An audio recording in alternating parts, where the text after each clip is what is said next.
Bom dia, senhora Olena. Os jardins já deveriam amanhecer? Bom dia. Bom dia. Obrigado por nos encontrarmos novamente. Obrigada por você também ter encontrado essa oportunidade. É agradável. Senhora Olena, estamos nos encontrando agora, em dias como estes, quando há muitos motivos para conversar, muitas preocupações. E você ainda tem um evento especial. Agora todos os nossos olhares estão voltados para Istambul, porque estamos nos encontrando justamente na véspera dessas negociações. Você e Volodymyr Alexandrovich já se despediram antes dessa viagem ou ainda vai vê-lo? Ainda não nos despedimos. Mas eu não sei se vou vê-lo hoje ou não. Espero que sim, quer dizer. Bem, é preciso dizer alguma coisa. E o que é preciso dizer? Sucesso se cuida. Vai dar tudo certo? É uma viagem de trabalho. Sim. E uma viagem de trabalho geralmente não prevê a presença da esposa. Não é uma visita oficial na qual você o acompanha. Do ponto de vista do seu relacionamento, do seu apoio como esposa, você gostaria de estar ao lado dele em uma viagem dessas? Acho que não sou necessária lá agora. Não, eu não gostaria. Porque há momentos tão tensos e intensos em que você só pode distrair, você não vai ajudar objetivamente. Então, é melhor eu esperar em casa, como todos, pelos resultados da viagem deles. Há um evento marcante que aconteceu, a implementação do 100º guia, um audioguia em ucraniano em vários museus, inclusive, aliás, na Turquia, tanto em Istambul quanto em Ankara.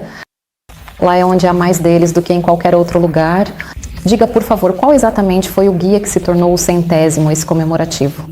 Quando podemos dizer que a língua ucraniana é ouvida em muitos museus ao redor do mundo? Eles estavam se preparando e tínhamos uma visita marcada à República da África do Sul. Mas chegamos lá tarde da noite e durante toda a noite, você se lembra, houve um bombardeio massivo na Ucrânia. Acabou se reduzindo apenas a uma reunião entre o presidente e o presidente da África do Sul. Na medida do possível, reagendei meus compromissos e, infelizmente, não conseguimos ir, não exatamente para Pretória, mas para Joanesburgo, que fica ali perto, a cerca de 30 quilômetros, e pousamos em Pretória. E todos esses fatos, sim, são dolorosos, eles são terríveis. No entanto, é importante revelá-los corretamente à sociedade para que se lembre e não cometa novamente tais erros. Nós o inauguramos remotamente por videoconferência, embora eu frequentemente tente inaugurar pessoalmente viajando até o local. Eu percebi, quando você publicou essa notícia no seu Instagram, em particular, muitas pessoas comentaram na postagem perguntando onde encontrar a lista de todos esses museus onde seus guias estão representados. Porque, embora o projeto tenha sido iniciado antes da Grande Guerra, agora com tantos ucranianos vivendo no exterior, sentir o ucraniano lá, quando você visita algum museu, é um apoio especial. Então, onde é possível encontrar uma lista dos lugares onde você certamente poderá ir e ouvir o acompanhamento em ucraniano? Bem, a lista completa está no site do Ministério das Relações Exteriores e lá você pode vê-la. Também pedimos que nossas embaixadas nos países onde esses audioguias estão disponíveis publiquem essas informações em seus próprios recursos. Também gostaria de me dirigir, por exemplo, às agências de turismo que enviam e continuam enviando nossos turistas para férias ou viagens turísticas, para que elas também forneçam essas informações mais uma vez Vejo que no site do Ministério das Relações Exteriores está tudo disponível. E também na Europa, em particular, onde há muitos dos nossos refugiados, a língua ucraniana nos museus é importante. Especialmente porque agora nossos filhos, que acabaram ficando no exterior, estão crescendo lá.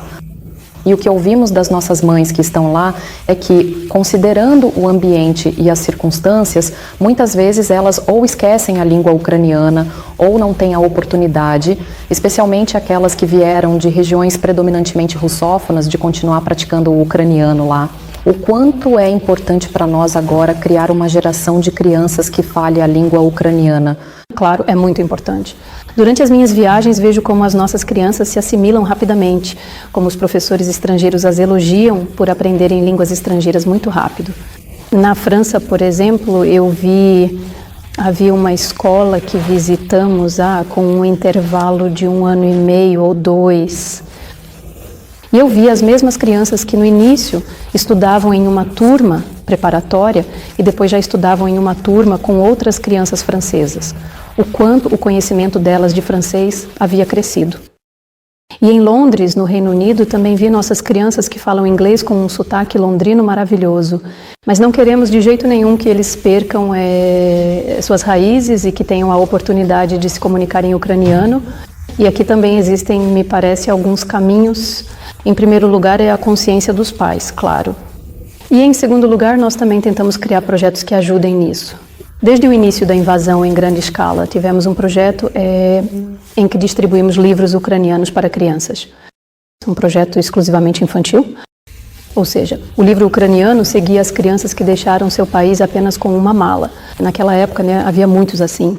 A estante de livros ucranianos também é um grande projeto nosso.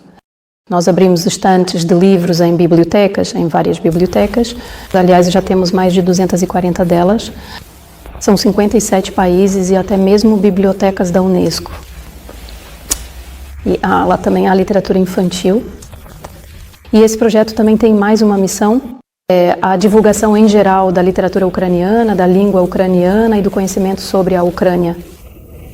Porque nós temos tanto literatura ucraniana contemporânea quanto clássica e também há traduções para os idiomas de acreditação, digamos assim, dessa biblioteca. E por isso queremos que as pessoas conheçam a Ucrânia por meio de fontes primárias, de fontes acadêmicas, da literatura, de livros históricos, e não apenas pelas notícias e redes sociais. Por isso, por exemplo, se falarmos sobre o projeto Estante de Livros Ucranianos, ele é tanto para os ucranianos, sobre a nossa conexão, quanto para aqueles que querem conhecer a verdadeira verdade sobre a Ucrânia. Na verdade, se olharmos assim de forma pontual, há muitas pessoas que querem ajudar de alguma forma, doar algo. Eu me lembro que a última estante de livros foi inaugurada justamente em Praga. Minhas filhas ficaram lá por 1 ano e meio e eu via os grupos sobre o que conversavam por lá. E muitas pessoas que estavam saindo da República Tcheca e voltando para a Ucrânia escreviam perguntando onde deixar os livros, como ajudar. Também queriam deixar algo de si mesmas. Existe alguma coordenação, sabe, com a sociedade civil responsável para unir o seu patrocínio às iniciativas e as iniciativas das pessoas de base para um resultado melhor? Eu acho que o centro da comunidade ucraniana no exterior sempre é a nossa embaixada. E, em geral, nossos representantes diplomáticos recebem sinceramente qualquer iniciativa desse tipo por parte dos ucranianos. Acho que é preciso conversar mais com eles, perguntar. E tenho certeza de que esses livros podem ser deixados nas prateleiras de livros ucranianos onde existirem, ou distribuídos de alguma outra forma. Temos turmas de ucraniano em quase todos os países, escolas ucranianas noturnas ou até mesmo escolas ucranianas diurnas, como na Alemanha. Lá, livros ucranianos são sempre necessários. Eu acho que se houver vontade, sempre se pode encontrar para onde levar isso. Senhora Olena, a questão do idioma é importante não só para as crianças que estão no exterior, mas também é um tema delicado dentro do nosso país. Quando penso na sua família, entendo que você vem de uma cidade muito patriótica, Kryvyi Rih, que sempre foi pró-ucraniana à sua maneira, ao mesmo tempo bastante russófono. Como você vê, pelo exemplo da sua família, como deve ser essa transformação? O que deve impulsioná-la e por quais meios práticos para desenvolver e manter esse uso do ucraniano? E para que o presidente, nas coletivas de imprensa, já esqueça as palavras russas? Sabe, há coisas assim. Quando eu estudava na escola de música, quando ainda era criança, havia uma coisa chamada "você se atropela", que era uma expressão usada quando você trabalha demais, o ritmo em certos lugares. Os dedos acabam correndo muito mais rápido do que realmente deveriam, e então você acaba se perdendo completamente, ficando meio desorientado. Isso é ruim, fica uma bagunça, acaba ficando assim.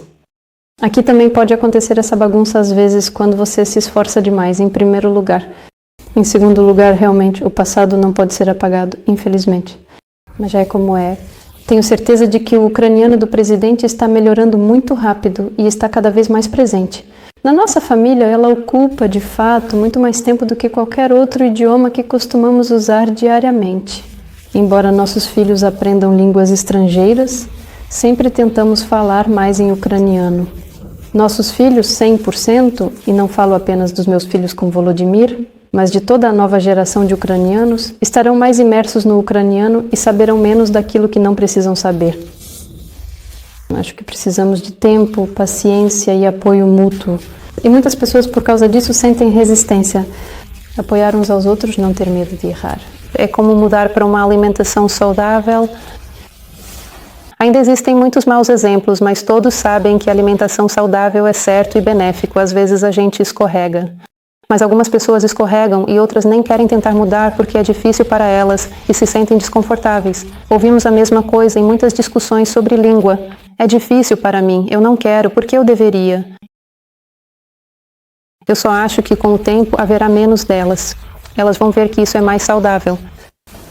Você mencionou a escola de música e como você tocava. Você ainda toca? Talvez se sentar, os dedos ainda se lembram? Bem, eles lembram de alguma coisa. Eu estou tentando retomar agora. Até encontrei algumas partituras que sobraram da época em que minha filha ainda tocava. E meu filho também.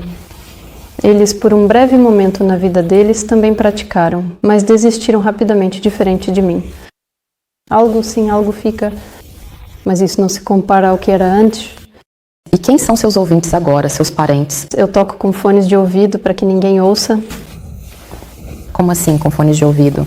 Piano elétrico, dá para colocar fones de ouvido nele. E ninguém ouve, só você? É um prazer tão grande, você não faz ideia. Ninguém ouve seus erros e ninguém fica prestando atenção. Minha mãe sempre gostou quando eu tocava. E eu me lembro que eu tinha um piano e era assim pelo corredor, a cozinha, e ela estava lá fazendo alguma coisa.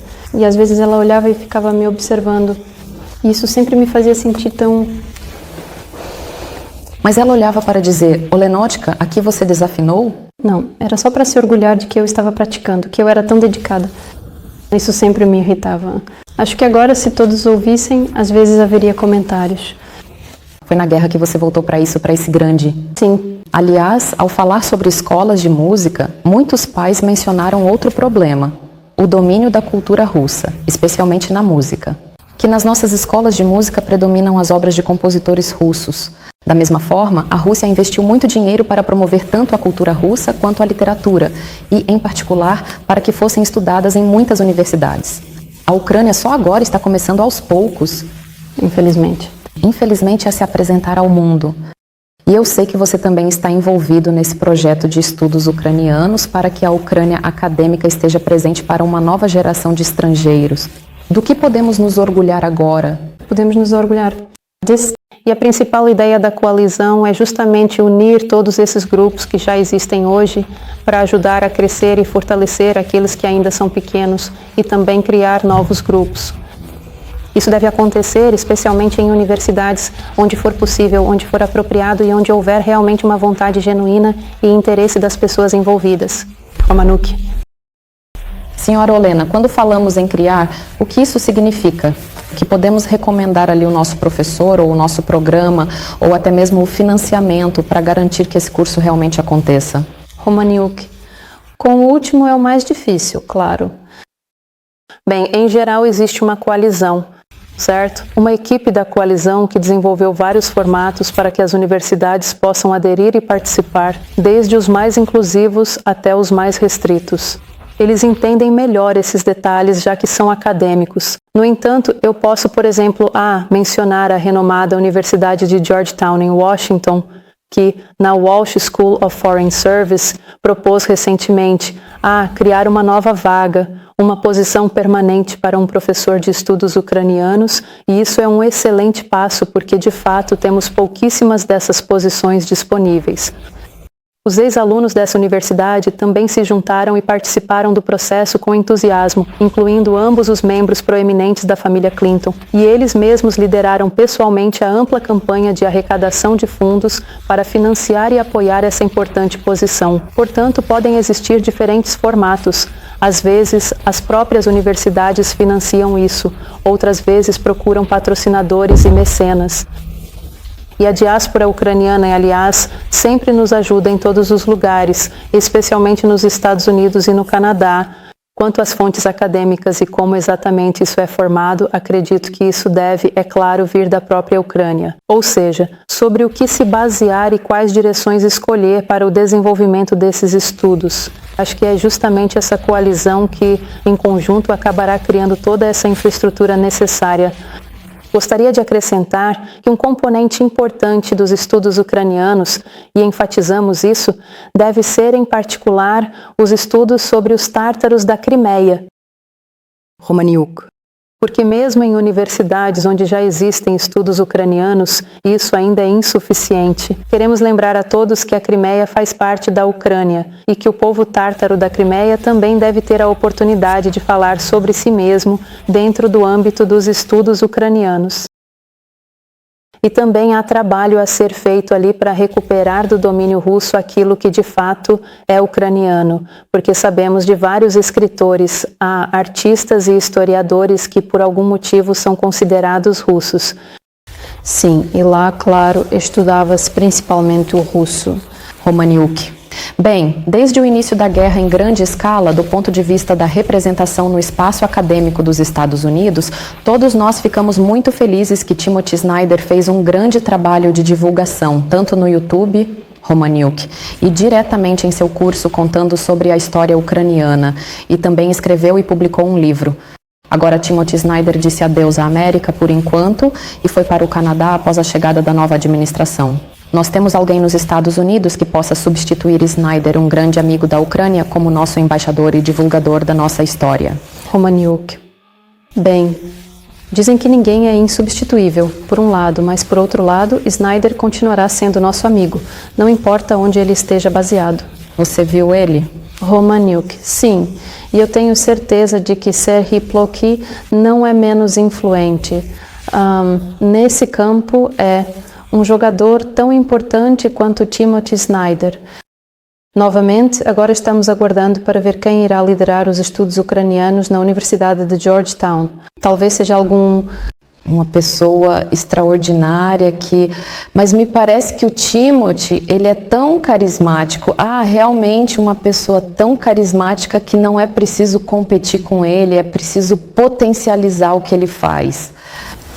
Atualmente, há uma tendência para que pessoas de meia idade estudem, adquiram uma nova especialidade, uma nova formação. Eu entendo que agora você tem certas responsabilidades e uma vida à qual precisa corresponder. E se a senhora Olena Zelenska estivesse agora livre de quaisquer obrigações, você gostaria de aprender algo novo neste momento?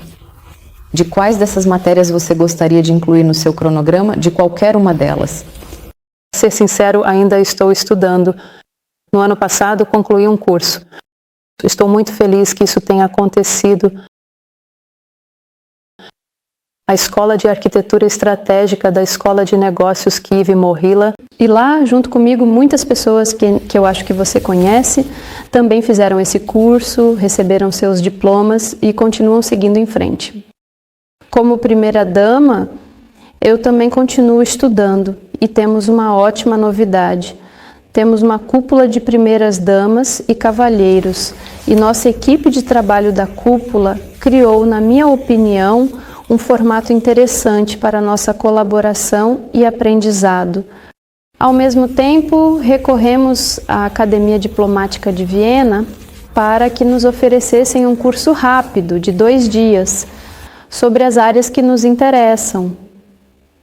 Essas áreas incluem geopolítica, protocolo, diplomacia cultural, entre outras.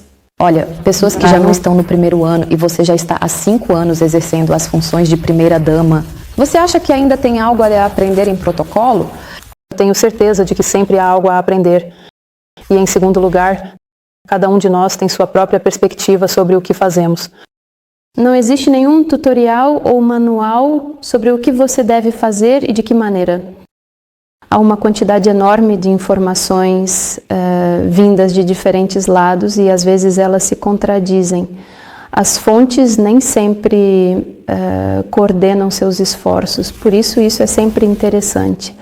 Tenho certeza de que todos nós tiraremos algo positivo disso e isso nos aproximará ainda mais. Nós sempre nos encontramos apenas em eventos oficiais e quase nunca falamos sobre temas que interessam a todos nós, mas não em nível pessoal, e sim todos juntos.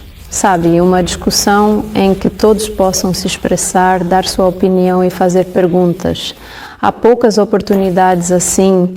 Senhora Olena, quando você fala agora sobre suas áreas de trabalho, eu entendo que são grandes missões humanitárias de visão de mundo. Muitas delas são no exterior, para onde muitos dos nossos telespectadores vão dizer: nós nem conseguimos ir para lá. Você diz que não existe um manual para as primeiras damas. Isso significa que foi você mesma quem definiu com o que iria se ocupar, como seria a sua missão. Ela mudava de tempos em tempos. Você poderia ter escolhido, sabe, algo muito prático para si. Bem, por exemplo, escolher como missão aumentar os benefícios pagos pelo nascimento de uma criança para cada ucraniana e ucraniano, talvez agora as pessoas valorizassem mais isso, não é? Você nunca pensou em fazer algo prático para o momento, por exemplo? Para ser sincera, me interessa mais algo mais ambicioso, ou algo para o qual as primeiras damas antes de mim não tinham chamado atenção. E sim, às vezes assusta o fato de que você vê os resultados lentamente. Digamos, nem sempre acelera o trabalho deles. Mesmo assim, tentamos estabelecer alguns indicadores de sucesso para nós mesmos. E, aliás, o 100º audioguia é um excelente indicador. E agora já são 100 e você pode ver que isso é um sucesso. Acho que se você quer fazer algo realmente importante, não precisa necessariamente ser algo simples. Agora estamos gravando a entrevista no Palácio Mariinsky. Antes do início da guerra em grande escala, havia excursões aqui que agora voltaram. Pelo que sei, não há audioguia aqui. Você não gostaria de gravar um para o futuro? Com a sua própria voz. Para uma pessoa que passou aqui mais de um dia. Não sei se isso é realmente necessário.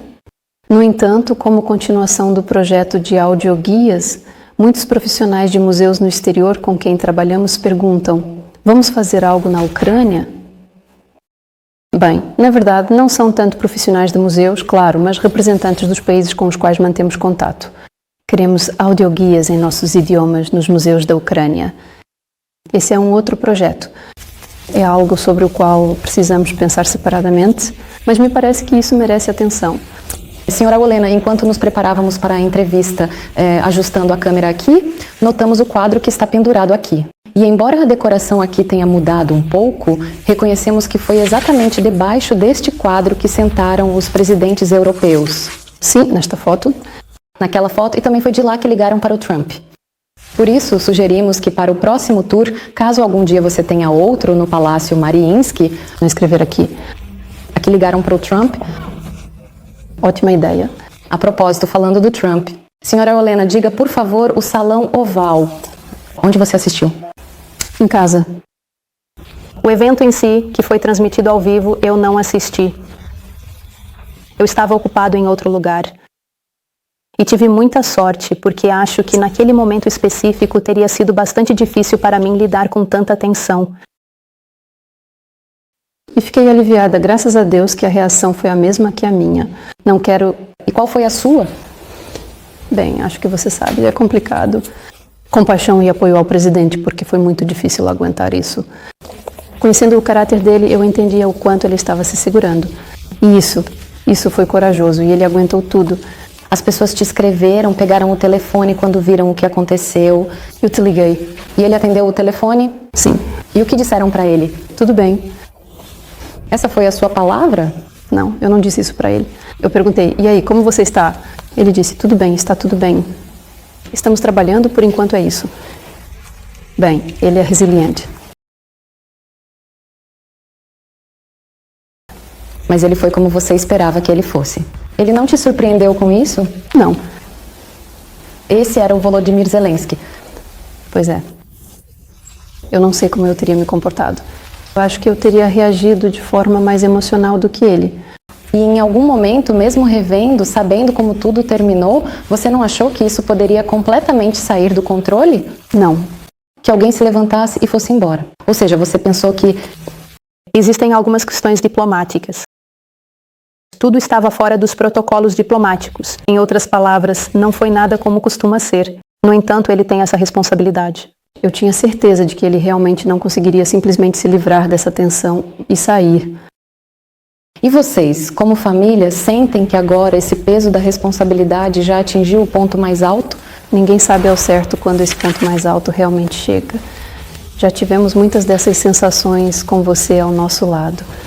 Como família, observamos constantemente que ele trabalha sempre no limite máximo de suas forças e em muitos momentos percebemos que às vezes ele realmente precisa descansar. Gostaríamos que houvesse alguma pausa. Por enquanto não vejo quando isso seria possível. Senhora Olena, quando eu estava vindo para a sua entrevista, desci de elevador do canal e encontrei um grupo de estudantes que vieram nos visitar em uma excursão da cidade de Bortnici. E nossa colega Natalka Nahorna disse: vocês sabem, a Mariska está indo agora para ver a senhora Olena Zelenska. Vocês querem mandar alguma pergunta? No começo eles ficaram em silêncio. Ninguém tinha perguntas. Então uma menina pediu para perguntar à senhora Olena qual perfume ela usa. Oh, meu Deus. O que estiver mais perto, simplesmente isso, na prateleira. Para ser sincera, há um conjunto que eu estou sempre mudando. A publicidade aqui não é apropriada. Obrigada. Senhora Olena, agradecemos pela entrevista. Obrigada. Força para todos vocês. Força para as nossas forças de defesa. E boa sorte para nós, para você, em primeiro lugar, e para sua família, na frente diplomática. Obrigada, força para você. Muito obrigado. Inspiração e sucesso. Vai ficar tudo bem.